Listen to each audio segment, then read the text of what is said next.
नमस्कार दोस्तों। तो स्वागत है आपका पीसीबी ट्यूटोरियल्स के इस प्लेटफॉर्म पर। तो इस वीडियो लेक्चर में हम लोग ऑप्टिक्स में लेक्चर नंबर 2 की बात कर रहे हैं। क्लास 12 के लिए फिजिक्स का पार्ट चल रहा है। तो आई होप कि आपने लेक्चर 1 आपने पहले देख लिया होगा। तो अब आप आते हैं आगे और लेक्चर 2 में बात करते हैं आगे रिफ्लेक्शन से। The phenomenon of bouncing back of any light ray from any reflecting surface into the same medium is known as reflection of light।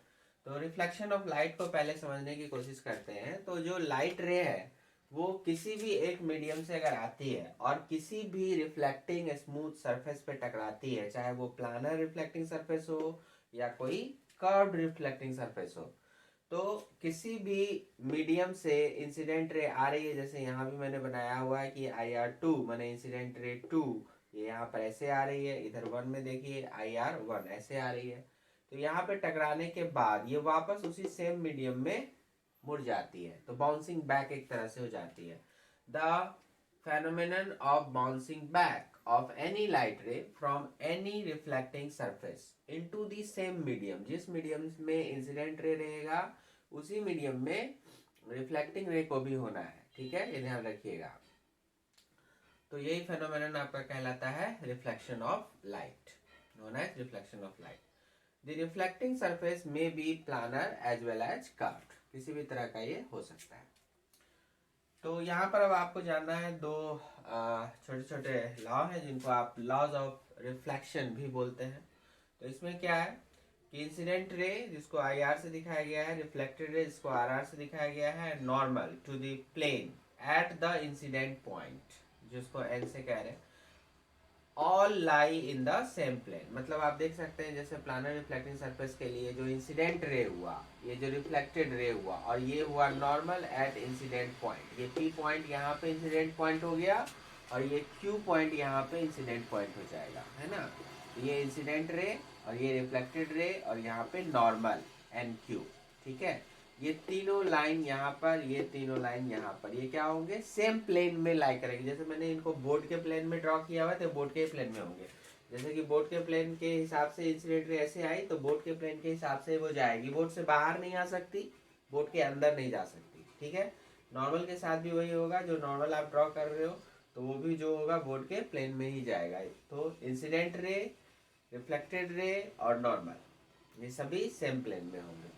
तो ये आपका पहला स्टेटमेंट कहता है लॉ ऑफ रिफ्लेक्शन का। दूसरा स्टेटमेंट क्या कहता है, कहता है कि एंगल ऑफ इंसिडेंस जो भी होगा वो एंगल ऑफ रिफ्लेक्शन के बराबर होगा। यहाँ से एंगल ऑफ इंसिडेंस I1 और इधर जो भी आ गया R1, उसी तरह यहाँ से I2 तो यहाँ R2, ये दोनों क्या होंगे, आपस में बराबर होंगे। तो बहुत सिंपल से लॉ है, I = R। आपने 10th क्लास में भी इसको देखा होगा। थोड़ा सा ध्यान रखना है कि रिफ्लेक्शन के बाद जो है फ्रीक्वेंसी, वेवलेंथ, स्पीड, इनमें कोई चेंजिंग नहीं आएगी। हालांकि इंटेंसिटी जो होगी या एम्पलीट्यूड कहा जाए तो वो चेंज हो जाता है। ठीक है, क्यों, तो कुछ लाइट जो है एब्जॉर्ब हो सकती है वहाँ पे, ओके, कुछ ट्रांसमिट भी हो सकती है।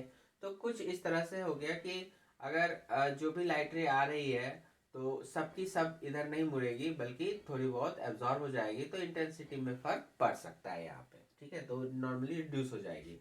तो frequency, wavelength and speed of the light does not change due to reflection. However intensity and amplitude की बात करेंगे तो they reduce after reflection from smooth reflecting surfaces. ठीक है, तो ये सिंपल सी बात यहाँ पे रिफ्लेक्शन को लेकर के हो गई। तो यहाँ हम अब बात करेंगे इमेज की।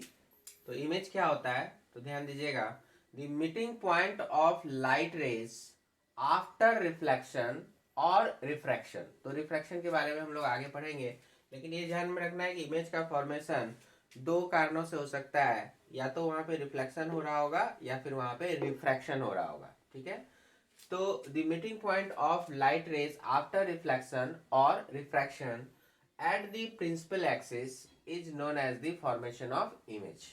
ठीक है, तो जब भी कोई रिफ्लेक्टेड रे होंगे या रिफ्रैक्टेड रेज होंगे तो वो लोग जब भी प्रिंसिपल एक्सिस पर जहां भी मीट करेंगे ना तो वही इमेज का फॉर्मेशन होगा। द इमेज में be real as well as virtual. ये जो इमेज है वो रियल भी हो सकता है और वर्चुअल भी हो सकता है। ठीक है, नोट करके यहाँ पे ध्यान देने वाली क्या बात है कि जस्ट लाइक इमेज की तरह ही ऑब्जेक्ट जो होता है वो भी रियल एंड वर्चुअल हो सकता है। वर्चुअल का ही दूसरा नाम इमेजिनरी भी है। ओके, रियल इमेज जो भी बनते हैं उसको आप स्क्रीन पर ऑब्टेन कर सकते हैं, लेकिन वर्चुअल इमेज जो भी बनेंगे उसको स्क्रीन पर ऑब्टेन नहीं किया जा सकता है। तो सिनेमा हॉल में जो भी आप अगर पर्दे पर सिनेमा देख रहे हैं तो वो they are real images. Okay, तभी आप उसको स्क्रीन पर देख पा रहे हैं। तो ये सब ध्यान रखिएगा। केस ऑफ डाइवर्जिंग रेस जब भी होगा तो वहां पे रियल इमेज आएगा। जैसे आप देखिए फोटो बना हुआ है कि हमने एक प्लेन मिरर लिया और ये वाला हो गया आपका प्रिंसिपल एक्सिस, और इसी प्रिंसिपल एक्सिस पर हम एक ऑब्जेक्ट भी रख रहे हैं और उसका इमेज फॉर्मेशन भी कर रहे हैं। तो ऑब्जेक्ट से ये इंसिडेंट रे चली, रिफ्लेक्ट हो गई, इधर ये भी चली, रिफ्लेक्ट हो गई, और फिर इसी को पीछे की ओर आप वर्चुअली मीट करेंगे तो यहाँ पर एक वर्चुअल इमेज बन जाएगा। तो जब डॉटेड लाइन के साथ इस तरह से आप मीट कराएंगे तो वो वर्चुअल इमेज बनेगा ऑफ कोर्स। तो ये केस ऑफ डाइवर्जिंग रेज कहा जा रहा है कि ऑब्जेक्ट से जो ये दोनों रेज है देख रहे हैं एक दूसरे से अलग दूर दूर जा रही है ना। ये इस तरह से ऐसे इसको बोलते हैं डाइवर्ज करना। ठीक है, ये ऑब्जेक्ट हो गया यहाँ से अलग अलग डायरेक्शन में जा रही है तो ये हो गया डाइवर्ज होना। ओके, तो डाइवर्जिंग रेज कहलाती है। तो रियल ऑब्जेक्ट से हमेशा डाइवर्जिंग रेज ही निकलेगी और ये जो फॉर्म करेगी तो वर्चुअल इमेज को फॉर्म करेगी। तो ठीक इसी का केस उल्टा भी हो सकता है कि कन्वर्जिंग रेज आप ले सकते हो। केस ऑफ कन्वर्जिंग रेज, तो ये कन्वर्जिंग रेज जो लगेगा कि जैसे किसी एक पॉइंट पे जाके मिल जाता है ना, लेकिन मिलने से पहले ही क्या हुआ, मिरर ने इसको रिफ्लेक्ट कर दिया।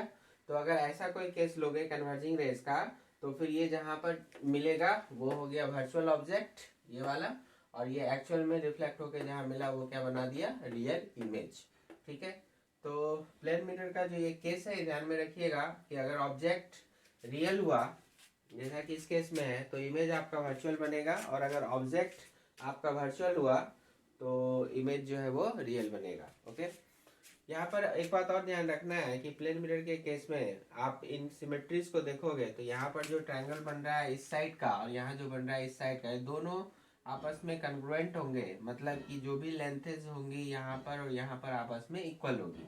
इसलिए हमने लिखा है OP इक्वल टू PI। कहने को ये भी कह सकते हैं कि image distance from the mirror is always equal to object distance. ठीक है, तो इमेज डिस्टेंस और ऑब्जेक्ट डिस्टेंस आपस में क्या होंगे, बराबर होंगे। मतलब ये दूरी O से P तक की दूरी और ये क्या होगा, P से I तक की दूरी दोनों आपस में इक्वल होगी। ठीक है, जितना ऑब्जेक्ट मिरर प्लेन मिरर के सामने होगा उतना ही प्लेन मिरर के पीछे आपका ये इमेज बनाएगा।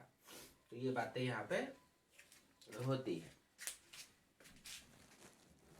तो आइए अब समझते हैं आगे different cases of reflection by plane mirror. तो प्लेन मिरर के डिफरेंट डिफरेंट केसेस हैं, तो आइए जरा एक एक करके उनको देखिए। तो जैसे केस वन में हम लोग सबसे सिंपल है आपका deviation produced by plane mirror. कोई भी एक प्लेन मिरर है तो उसके द्वारा कितना डेविएशन प्रोड्यूस होगा किसी आने वाली इंसिडेंट रे में। तो ये आपका हो गया इंसिडेंट रे और ये हो गया रिफ्लेक्टेड रे। ठीक है, तो अभी इसको जाना था किधर, इस तरफ, और ये एक्चुअली में रिफ्लेक्शन के बाद चला गया इस तरफ। तो यही जो एंगल होगा इंसिडेंट रे का डायरेक्शन और रिफ्लेक्टेड रे का डायरेक्शन, इनके बीच में जो एंगल बनेगा इसी को हम नाम देंगे डेविएशन। उसी को डेल्टा से हम लोग रिप्रेजेंट करते हैं। तो इसे निकालना है तो बहुत सिंपल है। कैसे, तो देखिए ये मान लीजिए आई हो गया, तो जितना आई उतना आर, तो आर बराबर आई भी लिख सकते हो आप, और फिर बाकी बचा ये डेल्टा। तो एक स्ट्रेट लाइन के एंगल को सम करेंगे आई प्लस आर प्लस डेल्टा, तो तीनों मिलके क्या हो जाएगा 180, स्ट्रेट लाइन का सारे एंगल का सम, तो 180। और आर आई के बराबर था तो एक बार फिर से हमने आई लिख दिया, तो आई प्लस डेल्टा हो जाएगा, और आई आई 2i, तो क्या होगा डेल्टा 180 माइनस 2i। तो ये हो जाएगा deviation produced by plane mirror. Okay, 180 minus 2i, जहाँ आई आपका एंगल ऑफ इंसिडेंस हो गया। ठीक है, उसी तरह से केस 2 में अब आ जाइए। यहाँ पर क्या पढ़ना है, effect of rotation of a plane mirror. मतलब कोई प्लेन मिरर है, आपने प्लेन मिरर को थोड़ा सा घुमा दिया है ना, थोड़ा सा ऐसे रोटेट कर दिया, तो अब जो रिफ्लेक्टेड रे है वो कितने से घूम जाएगी उसके बारे में आपसे अक्सर पूछता रहता है कई जगह पे। तो अभी क्या था, प्लेन मिरर मान लीजिए उसका प्लेन एकदम वर्टिकल था, ऐसे था, तो आपकी रे जो है अगर सीधे हॉरिजॉन्टल आ रही थी तो हॉरिजॉन्टल ही लौट जाएगी। सीधी रेखा में अगर रे इस तरह से आती है तो फिर इसी तरह से वापस लौट आएगी। ठीक है, तो फर्स्ट टाइम जो रे इधर से गई वो इसी लाइन पे लौट के आ गई। क्लियर, तो ये RR1 हमने लिखा ये लौटने वाले को। अभी क्या हुआ, आपने फिर क्या किया, मिरर को घुमा दिया। मिरर को घुमा दिया तो क्या होगा कि इस पर जो नॉर्मल था वो भी तो घूम जाएगा। मिरर अगर ऐसे था तो इसका नॉर्मल ऐसे था, लेकिन मिरर को आपने जितना से घुमाया तो इस पर जो नॉर्मल होगा वो भी उतना से ही घूम जाएगा। जैसे मान के चलिए कि ये हमारा कोई स्ट्रेट लाइन हुआ, मिरर मान लीजिए, इस पर नॉर्मल की बात करते हैं, ये आपका नॉर्मल हो गया। तो अब मैं जितना से भी इसको घुमाऊंगा मिरर को, देखिए नॉर्मल भी उतना से ही घूम जाएगा। ये इस पे ज्वाइंट हमेशा परपेंडिकुलर रहेगा, है ना। जैसे ये ऐसे हुआ, ऐसे घूम गया, तो क्या हुआ, मिरर को मैंने 90 से घुमाया तो नॉर्मल भी तो 90 से घूम गया। नॉर्मल पहले देखो ऊपर की तरफ था, अभी ऐसे हो गया, है ना। तो जितना भी आप घुमाओगे उतना घूम जाएगा। तो ये थीटा से मैंने मिरर को घुमाया तो उस पर जो नॉर्मल था वो भी थीटा से घूम गया, तब नया नॉर्मल बन गया n2। पहले कहाँ था, यही n1। तो और इंसिडेंट रे हमने सेम रखी, तो इंसिडेंट रे सेम रखी तो यहाँ पे एंगल ऑफ इंसिडेंस बन गया थीटा और एंगल ऑफ रिफ्लेक्शन बन गया वो भी थीटा, लॉ ऑफ रिफ्लेक्शन से। तो कुल मिला के पहले RR1 इधर आ गया, RR2 इधर आ गया। तो क्या देखते हैं, यहाँ से यहाँ तक थीटा एंड थीटा मतलब 2 थीटा से रोटेट हो गया। और आप देख सकते हैं जिस डायरेक्शन में घुमाया गया था उसी डायरेक्शन में ये भी घूमेगा। मतलब अगर क्लॉकवाइज घुमाए थे तो इधर ये भी क्लॉकवाइज। इसीलिए आप देखते हैं कि clearly the reflected ray also rotates in the same direction by angle 2 theta, where theta, जहाँ थीटा क्या है, theta is angle of rotation of plane mirror. तो आप प्लेन मिरर को अगर थीटा से घुमाओगे तो रिफ्लेक्टेड रे जो है वो 2 टाइम्स थीटा से रोटेट हो जाएगा सेम डायरेक्शन में। ठीक है, इस बात को याद रखिएगा, कई बार आपको ये सीधा ही पूछ लिया जाता है। ओके, तो भी है। चलिए आगे देखते हैं केस 3। तो आइए देखते हैं, बड़ा ही इंपॉर्टेंट एग्जांपल है, ध्यान दीजिएगा। Finding of required height of the plane mirror to see the full image of the person himself. कोई पर्सन है, वो चाहता है कि अपने आप को पूरा पूरा आईना में वो देखे, तो इसके लिए उसको मिनिमम कितने हाइट का या कितने लेंथ का प्लेन मिरर रिक्वायर्ड होगा। ठीक है, जैसे हमने यहाँ पे एक पर्सन बनाया और ये देखना चाहता है अपने ही फुल इमेज को इन द मिरर, तो वो देख सकते हैं कि इसके जो टॉप से जो लाइट रे आएगी वो मिरर के टॉप से रिफ्लेक्ट होने के बाद इसके आंख में जानी चाहिए। और इसका जो पैर है बॉटम पॉइंट, वहां से जो भी लाइट रे जाएगी वो मिरर के बॉटम पॉइंट से रिफ्लेक्ट होकर के इसके आंखों में अगर जाए तो फिर ये अपने आप को पूरा पूरा यहाँ पे देख सकता है। ठीक है, मिरर के अंदर। तो जाहिर सी बात है, हमने हाइट ऑफ मिरर को स्मॉल h माना है और हाइट ऑफ पर्सन को कैपिटल H लिया हुआ है। तो इसको खुद को अपने आप को देखना है पूरा पूरा। तो ये जो फिगर आप देख रहे हो, इसी फिगर को मैंने यहाँ पे थोड़ा सा इनलार्ज किया है, जिसमें इसकी आंखें हो गई यहाँ पे E point, top point A लिया है, बॉटम पॉइंट B लिया है, यहाँ पे देख सकते हो। और इसी फिगर को हमने एक बार दोबारा यहाँ पे अच्छे से ड्रॉ किया है। तो आप देख सकते हैं कि यहाँ पे जो टॉप पॉइंट A था, यहाँ से जो लाइट रे आई मिरर के टॉप पॉइंट P से रिफ्लेक्ट होके आंखों में गई। उसी तरह से बॉटम पॉइंट B से मिरर के बॉटम पॉइंट Q से रिफ्लेक्ट होने पर आंखों में गई। तो इसको पूरा पूरा इमेज अपना दिख जाएगा उधर। तो अभी इस डायग्राम पे हम लोग फोकस करेंगे। हम देखते हैं कि यहाँ से यहाँ गया और टकरा के आ गया, तो ये एंगल अगर ऊपर का अल्फा हो गया तो नीचे का भी क्या होगा, अल्फा हो जाएगा। ये लाइन मैंने मिला दिया, मतलब ये नॉर्मल हो गया यहाँ पे, और यहाँ भी मिला दिया है, नॉर्मल हो गया। Normal at Q, normal at P यहाँ पे, तो PC नॉर्मल हो गया मिरर के ऊपर, और यहाँ पे QD जो है ये भी नॉर्मल हो गया मिरर के ऊपर। तो आप क्या देखते हो यहाँ पे कि ये दोनों जो ट्रायंगल आपके बन रहे हैं ऊपर में, ये छोटा वाला ये दो ठो, ये दोनों कॉन्ग्रुएंट होंगे। तो A से C और C से E तक की दूरी बराबर होगी क्या, तो डेफिनेटली होगी, है ना। ऐसे भी आइसोसेलेस बन जाएंगे ये ट्रायंगल, बेस पर का जो भी होगा वो इक्वल इक्वल डिवाइड हो जाएगा इधर से परपेंडिकुलर डालने पर, है ना।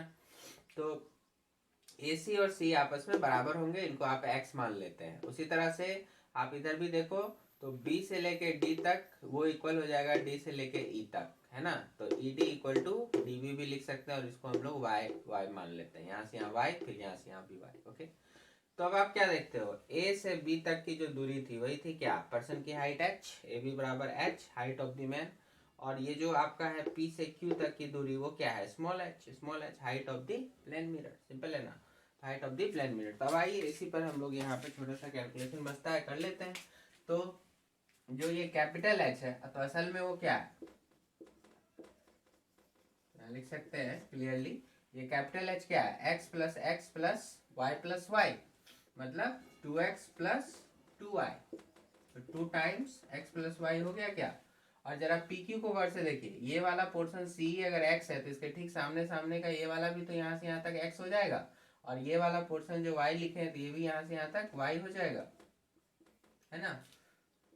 तो ये एक्स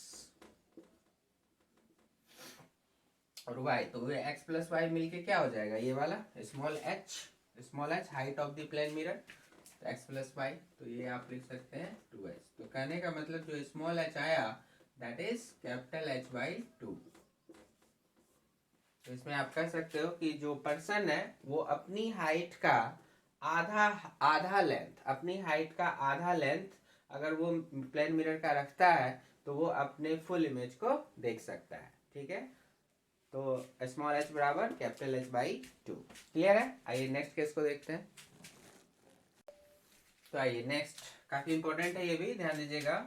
इसमें क्या होता है कि एक पर्सन है वो देखना चाहता है फुल इमेज किसी ऑब्जेक्ट का जो कि उस पर्सन के पीछे रखा गया है और सामने में है आपका प्लेन मिरर। ओके, तो ये हो गया पर्सन की आंखें, इस पर्सन के सामने एक रखा गया है प्लेन मिरर, इस प्लेन मिरर में ये देखना चाहता है इमेज किसका, तो इस पर्सन के पीछे एक ऑब्जेक्ट है ए से लेके बी तक एच हाइट का, इसको देखना चाहता है, इसकी इमेज को देखना चाहता है इस वाले मिरर में पूरा का पूरा। तो ये तभी संभव है जब उसी तरह से इस ऑब्जेक्ट के टॉप पॉइंट से रे जाए रिफ्लेक्ट होके इंसान के आंख में, और इसी तरह बॉटम पॉइंट से रे जाए रिफ्लेक्ट होके इंसान के आंखों में। तो ये इसका एक डायग्राम हो गया। यहाँ पर का एंगल आप अल्फा ले लीजिए, तो जितना एंगल इंसिडेंस अल्फा उतना ही यहाँ पर भी अल्फा हो जाएगा, रिफ्लेक्शन का एंगल आंखों में जा रहा है। उसी तरह से नीचे से भी ये बीटा, तो ये भी बीटा हो जाएगा। अभी गौर से देखिएगा, अल्टरनेट एंगल्स इक्वल हो गए हैं, इधर अल्फा तो इधर अल्फा हो जाएगा, क्योंकि इसको आपने सीधा ऐसे मिलाया, सीधा मिलाया, सीधा मिलाया, तो यहाँ जितना अल्फा बनेगा वही इतना अल्फा यहाँ बनेगा, जितना बीटा यहाँ बन रहा है वही बीटा यहाँ बन रहा है। अब आप मान लीजिए कि मिरर की जो हाइट है वो स्मॉल एच है, और उसके बाद ये जो यहाँ से यहाँ तक ऊपर की लेंथ हो गई एक्स मान लीजिए, यहाँ से यहाँ नीचे की हो गई जो वाई मान लीजिए। क्लियर। और अब देखिए पर्सन जो है वो कहाँ पर है, तो मिरर से मान के चलिए कि वो ए डिस्टेंस पर है और ऑब्जेक्ट से वो मान के चलिए बी डिस्टेंस पर है, ठीक है। तो हम लोग एक जनरल कैलकुलेशन करने वाले हैं। तो बहुत सिंपल है, आप क्या करना, ये ऊपर वाला एक बड़ा वाला ट्रायंगल बना है और इसमें एक छोटा सा ट्रायंगल बना है, तो यहाँ पर टेन अल्फा की वैल्यू क्या हो जाएगी, ए सी अपॉन ये वाली दूरी जो कितना ए प्लस बी, तो हम यहाँ लिख सकते हैं tan alpha A C upon a plus B. उसी तरह से छोटे वाले ट्रायंगल में अगर आप देखिए टेन अल्फा की वैल्यू, तो एक्स बाई ये वाली दूरी ए हो जाएगी, क्या एक्स बाई ए हो जाएगी ये। तो इससे क्या निकल जाएगा, हमको एक्स निकल जाएगा, x becomes a upon a plus b into a c. उसी तरह टेन बीटा निकालिए आप, ये वाला ट्रायंगल नीचे में जो बड़ा वाला बन रहा है सो, और ये छोटा वाला जो बन रहा है यहाँ पे ये वाला मिरर के साथ इधर, ठीक है। तो टेन बीटा इस छोटे वाले में लिखिएगा तो y अपॉन ये डिस्टेंस मतलब a, तो y अपॉन a, और बड़े वाले में लिखिए टेन बीटा तो क्या होगा, यही बी डी अपॉन यहाँ से यहाँ a प्लस बी। तो हमने लिख दिया, तो इससे क्या मिल जाएगा y, तो इधर से x आ गया, इधर से y आ गया। अब क्या करना है आपको, सिंपली अगर आप देखो x और y को अगर आप ऐड करते हो तो क्या मिलेगा, height of the mirror h। तो हमने क्या किया, x प्लस वाई किया, x यहाँ था y यहाँ था, आपने जोड़ दिया, ये देखिए कॉमन आ गया, ये अपॉन ए प्लस बी, तो a c plus b D आपका यहाँ पर आ गया। तो x प्लस वाई जो है हमारा वो क्या बन गया, स्मॉल h हमने लिख दिया।